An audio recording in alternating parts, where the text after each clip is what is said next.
Welcome to SportsCenter AM on YouTube. Tyler Fulghum, Randy Scott alongside. We had not one, but two managers get tossed last night. Love that. Let's get things started, Randy. Out west with the Phillies and Dodgers. Wrapping up a three-game set last night in L.A. Kyle Schwarber, the story in this one, leading off the game because he's the leadoff hitter for the Phils. His 11th leadoff tater this season, most in Major League Baseball, 25 total long balls on the year for Schwarber. Phils up 1-0 early. We go to the sixth inning. Phillies now trailing 4-3. Brandon Marsh up with a runner on second, lays down the bunt. Kike Hernandez bobbles it a bit. Throw to third. Looks like it gets the runner, but Miguel Rojas called for interference, so the runner's ruled safe. Take another look. Hunter Wendelstadt with the call, saying Rojas did not give Alec Bohm enough room. Look at Wendelstadt doing the Andre the Giant. Don't do it, Dave. Don't do it. Don't come near me. Dave Roberts eventually gets run because, you know, play's not reviewable. So now Phillies with 2 men on, down 4-3.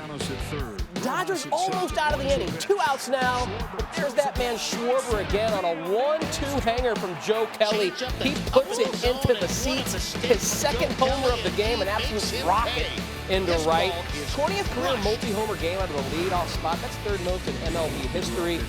Phillies look like they're cruising to an 8-4 win, and Schwarber just going to add to the evening.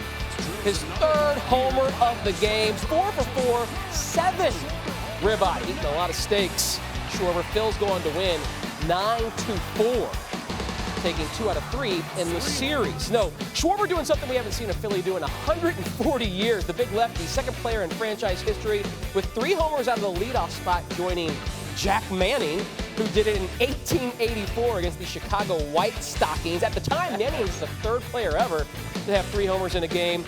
He had 14 in his 12-year career, so that was quite a day for Manning. AL East battle between the O's and the Blue Jays north of the border. There's some umpiring issues, at least on the O side in this one. Top of the 4th, Blue Jays up 3-2, no outs. Ryan O'Hearn takes one that he thinks is out of the zone. The dugout does not agree with the calls from Larry Van over there. O'Hearn would fly out on the very next pitch, but just remember how Baltimore is considering the job Vanover is doing behind the plate.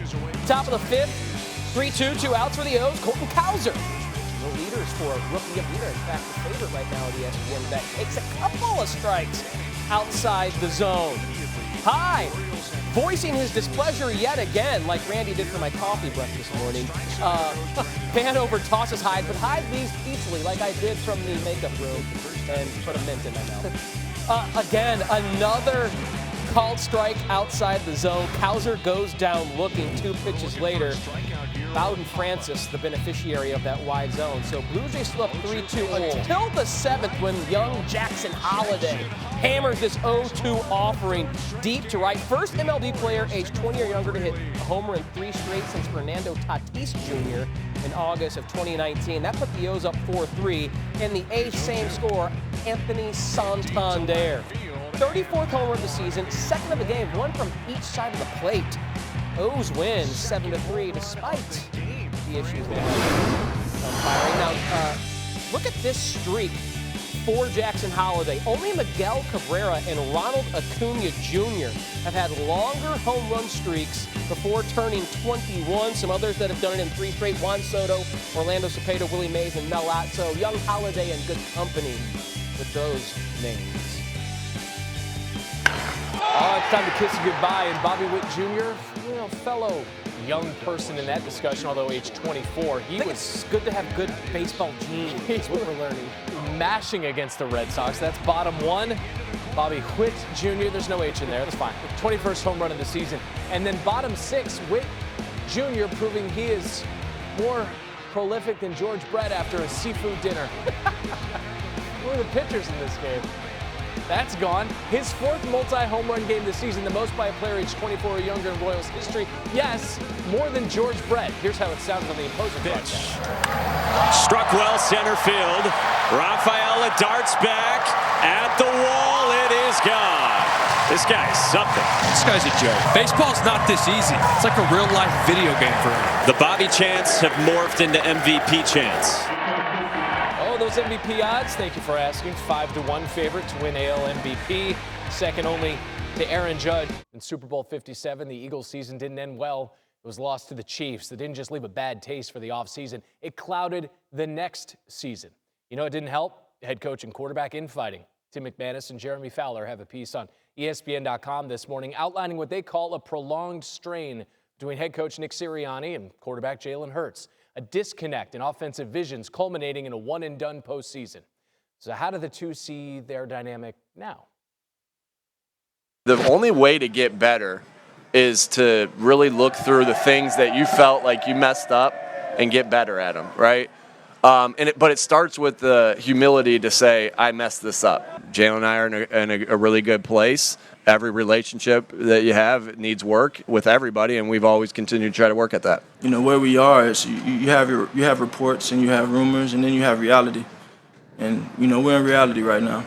And we got different people doing different things, and we have different responsibilities in their natural nature, but ultimately we're just attacking it day by day. My natural nature is to block out the external factors, because I think it comes a point where sometimes you question so much and the negativity becomes redundant.